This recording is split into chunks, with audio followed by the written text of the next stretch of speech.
नमस्कार। विजयादशमी की सभी देशवासियों को बहुत बहुत शुभकामनाएं। दशहरा शौर्य का, शक्ति का तथा स्वास्थ्य का पर्व है। इस दिन हम अपनी भौतिक शक्ति, मुख्यतः शस्त्र और स्वास्थ्य का बल का लेखा जोखा करते हैं।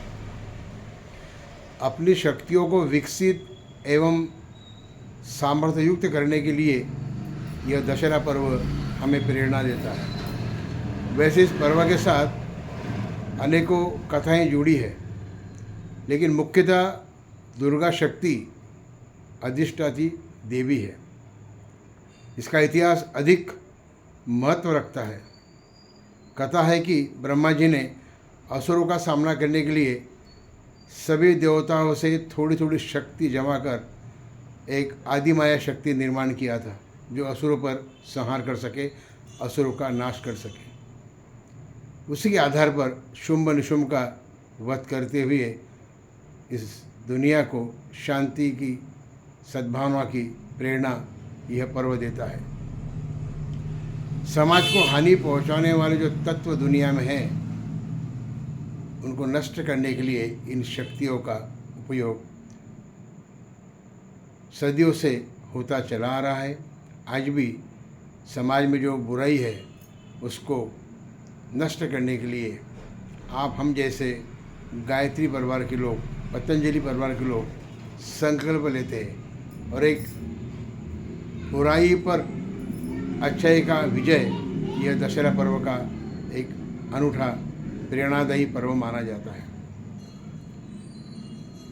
दशहरे का पर्व भारतवर्ष में नहीं, अपितु अन्य देशों में भी जहाँ भारतीय मूल निवासी लोग रहते, वहाँ भी मनाया जाता है। दशहरा का पर्व इन शक्तियों का प्राप्त करने का पर्व है, शक्ति प्राप्त करने का पर्व है।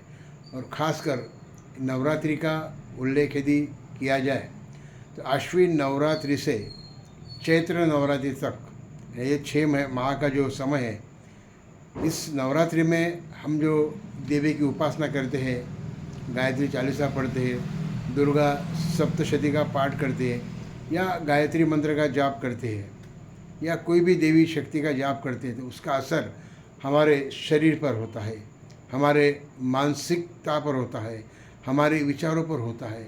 और ये वैचारिक क्रांति का अनुभव इन जप करने वालों को मिलता है। जैसे कि अमेरिका के नासा ने एक अध्ययन किया था।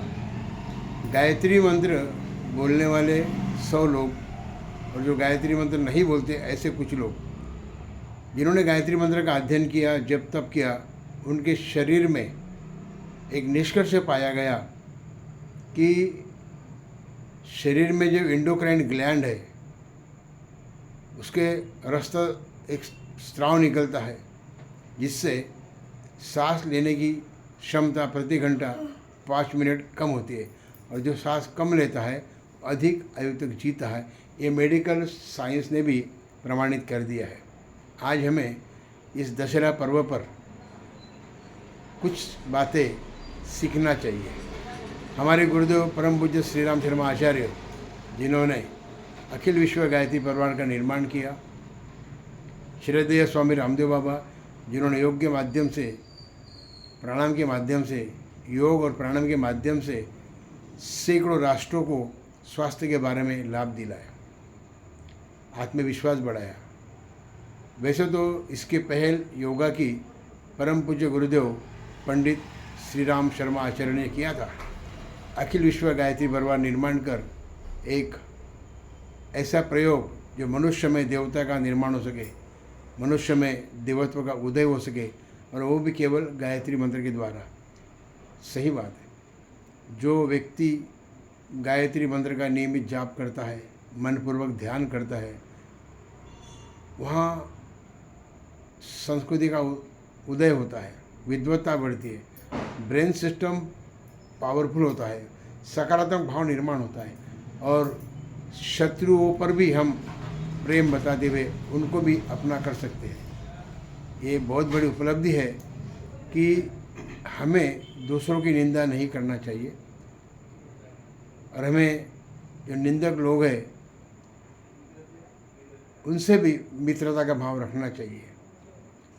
ऐसा करने से दुनिया में शांति सद्भाव का निर्माण होगा। आज दशहरे के पर्व पर इतना ही जो मुझे अच्छा लगा वो आपके सामने रख दिया है। धन्यवाद।